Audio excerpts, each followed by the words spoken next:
Sekarang kita latihan coba. Jalannya apa sih untuk mengurangi prasangka yang buruk? Ini latihan ya untuk kita. Ada banyak jalan. Yang pertama tentu saja pendidikan. Jadi pendidikan penting. Kayak tadi kok ada orang sudah lihat faktanya kok masih nggak mau nerima. Ini sudah sangat masuk akal loh, tapi dia masih kukuh dengan prasangkanya. Oh, mungkin jangan-jangan level pendidikannya. Maka pendidikan penting. Yang kedua, self-esteem. Kebanggaan diri, harga diri. Penting untuk membuat orang tidak mudah berprasangka. Orang berprasangka itu kan sebenarnya diam-diam dia juga kurang mantap, kurang yakin dengan dirinya. Dia mencari validasi, mencari penegasan benar dan baiknya dirinya dengan cara menegaskan buruknya yang lain. Kalau kita mantap dengan diri kita, kokoh dengan kebaikan, kehormatan kita, kita sebenarnya tidak terlalu perlu untuk nuduh sini, nuduh sana. Saya yakin saya benar kok. Ya sudah. Ya monggo saja yang lain seperti apa. Saya yakin saya baik. Insya Allah saya ada di jalan yang benar misalnya. Yang lain seperti apa? Mungkin ada orang baik di sekeliling saya, ada orang buruk juga, monggo saja. Kita tidak terlalu heboh, tidak terlalu sibuk nembak kiri, nembak kanan untuk mencari salahnya orang lain. Karena kadang-kadang orang yang sibuk sekali ingin mengungkap bahwa orang lain itu salah, biasanya dia belum terlalu yakin juga dengan kebenarannya sendiri. Itulah kenapa cara dia menegaskan bahwa saya benar, itu loh orang lain salah. Berarti yang benar yang kayak saya ini. Yang ketiga, mengurangi prasangka buruk bisa dilakukan antara lain melalui agama. Kalau ini ya sudah pasti, norma-norma nilai-nilai moral agama akan memudahkan kita untuk tidak banyak berprasangka. Kita diminta tulus, kita diminta jujur, kita diminta tidak sombong, kita diminta tidak zalim. Ini kan dalam rangka bisa menghalangi prasangka-prasangka.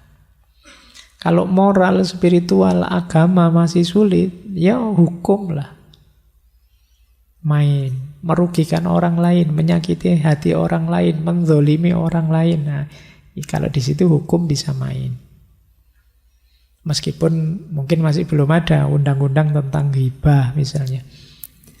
KUHP nomor sekian-sekian, orang yang ngerasani tetangganya misalnya enggak ada. Jadi ya, tapi hukum bisa. Kalau memang terlalu parah efeknya, misalnya prasangkamu keterlaluan, merusak nama baiknya orang, menghancurkan kehormatannya orang, nah hukum bisa turun. Maka kesadaran tentang hukum bisa mengurangi prasangka-prasangka. Mungkin juga bisa lewat jalur sosial. Lewat jalur sosial itu kebersamaan di tengah masyarakat. Kalau kita dekat, kita akrab, saling empatik, ya tidak muncul prasangka-prasangka buruk di tengah-tengah kita. Kita punya tujuan bersama, kita ingin nyaman bersama-sama, kita ingin saling mendukung di tengah masyarakat kita. Inilah tujuan bersama namanya. Bisa meminimalisir lahirnya prasangka-prasangka. Dan tidak kalah pentingnya yang terakhir, mari kita putus siklus prasangka. Tuduhan-tuduhan tidak berdasar, anggapan-anggapan negatif. Mari kita putus, jangan diwariskan lagi, jangan diwariskan lagi. Siklusnya kita tutup, kita memulai kehidupan baru yang lebih positif, bersih dari prasangka-prasangka buruk. Diingat-ingat prasangka tadi definisinya anggapan negatif yang tanpa dasar. Nah, yang seperti ini yang harus kita hentikan. Baik, kita lanjutkan lagi. Nah, kalau kita sendiri ternyata orang yang berprasangka itu, apa yang harus kita lakukan? Pak, saya ternyata kemarin berprasangka, Pak. Apa yang harus saya lakukan? Yang pertama, cari sebabnya, akarnya dari mana. Saya itu kok tiap kali lihat orang kayak gitu, saya anggap ini orang jahat. Itu akarnya di mana sih, kapan? Ini dalam rangka kita mencari obatnya. Kemudian, kok itu berhubungan dengan orang sekeliling kita? Untuk menghindari prasangka, justru ayo lebih dekat dengan dia. Ayo berinteraksi dengan lebih terbuka. Biar terbukti bahwa prasangka kita keliru. Ini kemarin saya hanya curiga saja. Saya hanya nebak-nebak saja. Nah, kalau kita tambah dekat, tambah ngerti, oh ternyata dia memang orang baik.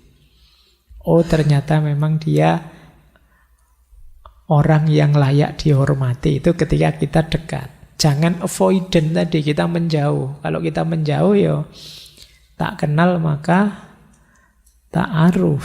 Tak kenal maka ya tak sayang.